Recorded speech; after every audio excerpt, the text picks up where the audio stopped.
In the heart of Mymensingh, Bangladesh, a crumbling but culturally sacred relic is in its final days. The ancestral home of Satyajit Ray, the legendary Indian filmmaker, writer, and icon whose influence still defines world cinema. As the saying goes, if you haven't watched Ray, you haven't watched cinema at all. There's a deep sense of sadness, but also the stirrings of controversy as bulldozers now edge closer to a place many consider hallowed ground. Why is this happening? And why has it brought a new chill to India-Bangladesh relations? Hello, I'm Gunjan Handa and let me take you through this. The Yunus-led government of Bangladesh has decided to tear down the century-old house that once belonged to Ray's grandfather, Upendrakishore Ray Chowdhury. He was a pioneering children's writer and a leading light of Bangladesh's cultural renaissance. Officials say the building, abandoned for more than a decade and showing signs of severe despair, poses safety risks, especially as it had most recently housed the Mymensingh Shishu Academy, a children's institution. In the place of this historic residence, plans are already drawn for a new semi-concrete facility to resume activities that have long since moved to a rented quarter.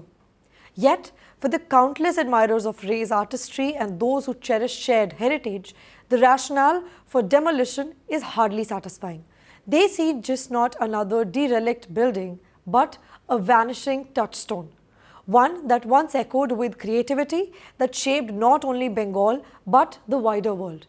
Set on a 36 rare river-facing acres in Mymensingh, the home was erected nearly a century ago by Upendrakishore Ray Chowdhury himself.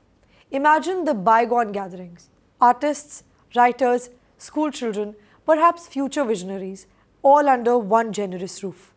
The estate was more than a family home. It was a small universe of ideas, a house with a prayer hall, gardens, elephants, and the storied Kachari Badi, where Upendrakishore worked on his legendary children's books.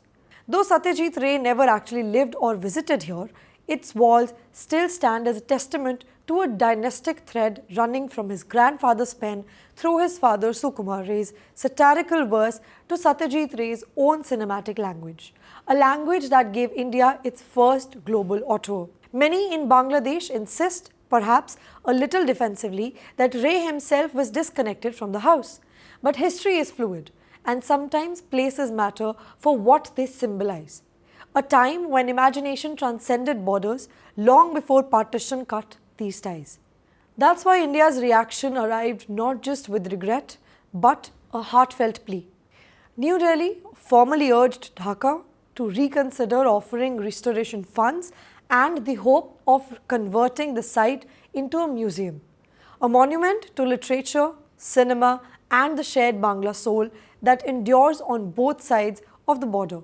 These appeals, though, appear to have fallen on deaf ears, with Bangladeshi officials moving forward. All this unfolding against the larger backdrop of shifting India-Bangladesh ties. Recent months have seen political changes in Dhaka, unease over water sharing and border issues, and the creeping sense on both sides that trust is thinning. The demolition of Ray's home in this atmosphere feels like more than an administrative decision. It's becoming a fault line carrying emotional weight and stirring old grievances. India has been concerned about the systematic erasure of Indian roots and contributions to the country now led by Muhammad Yunus. These strained ties have led to diplomatic and cultural grievances across its border.